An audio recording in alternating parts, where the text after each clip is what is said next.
Besides loggerheads, a few green turtles and the occasional hawksbill come to the Ryukyu Islands to breed.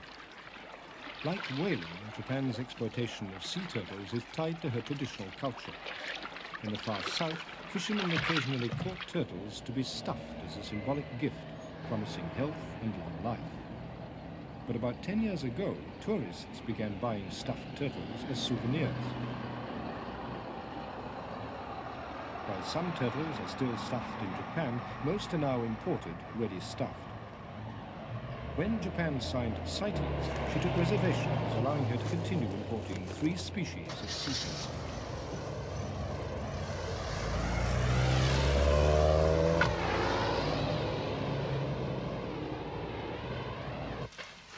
In 1985, an estimated 10 to 18,000 stuffed juvenile hawksbills were imported for sale to tourists.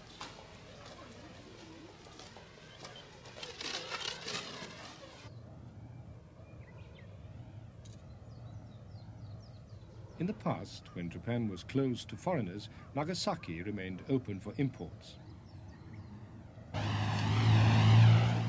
Today, it's still the center of the tortoiseshell or becco industry.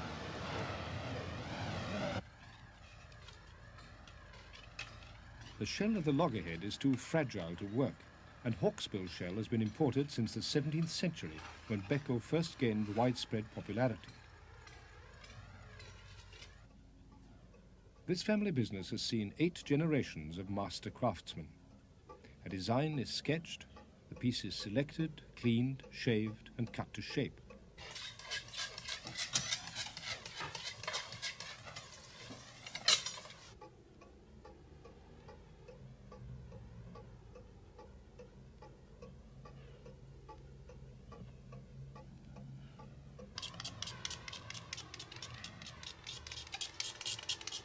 No glue is used and no joins are visible.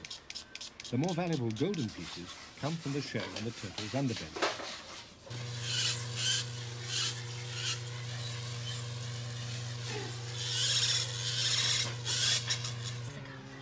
After the war, the popularity of becco began to wane, but the industry attracted the luxury fashion market with modern designs for jewelry and spectacle shows.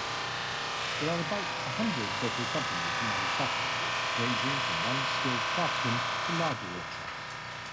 Since CITES, Japan has limited her imports of tortoiseshell to 30 tons per year, a figure which still represents some 30,000 hawksbill turtles.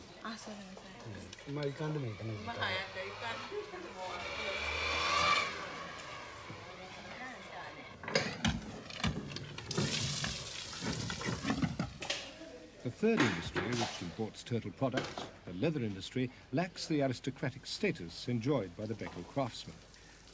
In medieval Japan, because of the Buddhist ethic against harming animals, killing them was considered the lowest of tasks, and Japan's butchers and tanners were right at the bottom of the class system.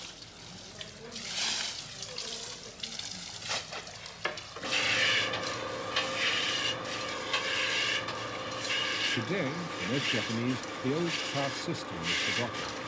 But for a few, prejudice runs deep, and some people find they're still discriminated against in their job or marriage prospects. The leather industry remains an important part of their livelihood.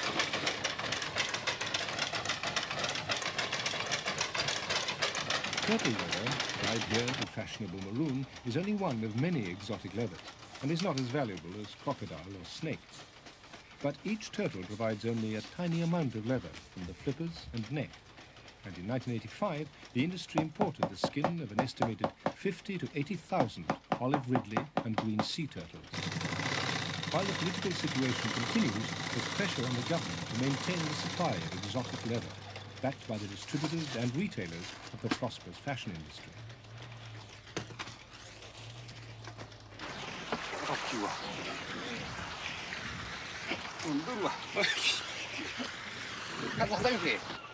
Since Japan signed CITES, her turtle imports have decreased, but she remains the largest importer and has been accused of keeping the world trade in sea turtles active. Well aware of international pressure, the turtle-based industries point out that Japan is supporting conservation projects like this one. Eggs are hatched and raised before release into the sea, in theory giving more of the hatchlings a chance to survive. The industries would like to support more hatcheries in other Pacific islands, where, for instance, hawksbills breed.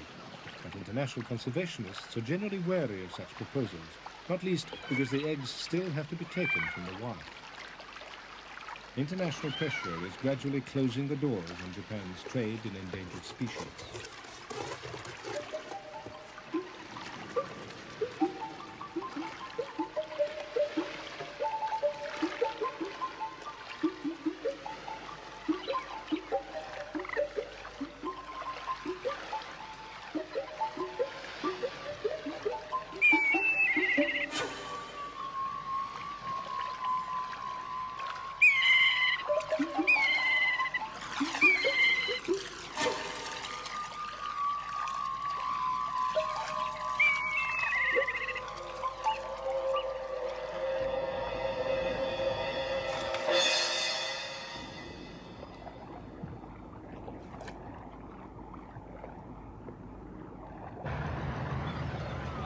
Trade routes close and it becomes more difficult to fish or hunt in international waters, Japan may respond by increasing the exploitation of her own resources.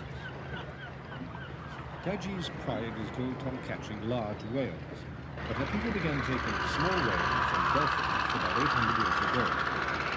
Whenever things had gone badly, as at the end of the 19th century, when European and American boats depleted the stocks of large whales in the waters, they've returned to catching small ones.